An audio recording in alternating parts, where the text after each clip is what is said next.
Supreme court of Pakistan ने election commission को आज ही इंतखाबात की तारीख का ऐलान करने का हुक्म दे दिया। आम इंतखाबात नवे रोज में कराने के लिए दायर दरख्वास्तों पर सुप्रीम कोर्ट ऑफ पाकिस्तान में समाअत हुई। इलेक्शन कमीशन ने सदर मुमलिकत से मुशावरत करने का ऐलान कर दिया। सेक्रेटरी इलेक्शन कमीशन ने कहा कि सदर मुमलिकत से इंतखाबात पर मुशावरत होगी। वकील ने इलेक्शन कमीशन के फैसले से अदालत को आगाह कर दिया।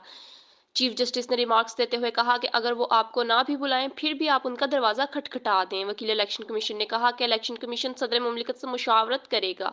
चीफ जस्टिस पाकिस्तान ने आज ही सदर मुमलिकत से मुशावरत करने की हिदायत करते हुए कहा कि अटॉर्नी जनरल मुशावरत में ऑन बोर्ड है।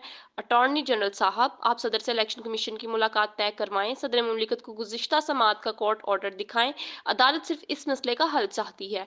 चीफ जस्टिस पाकिस्तान ने आज की समाअत का हुक्मनामा लिखवा दिया। हुक्मनामे में कहा गया कि इलेक्शन कमीशन ने कहा हल्का बंदियों का अमल 30 नवंबर को मुकम्मल होगा।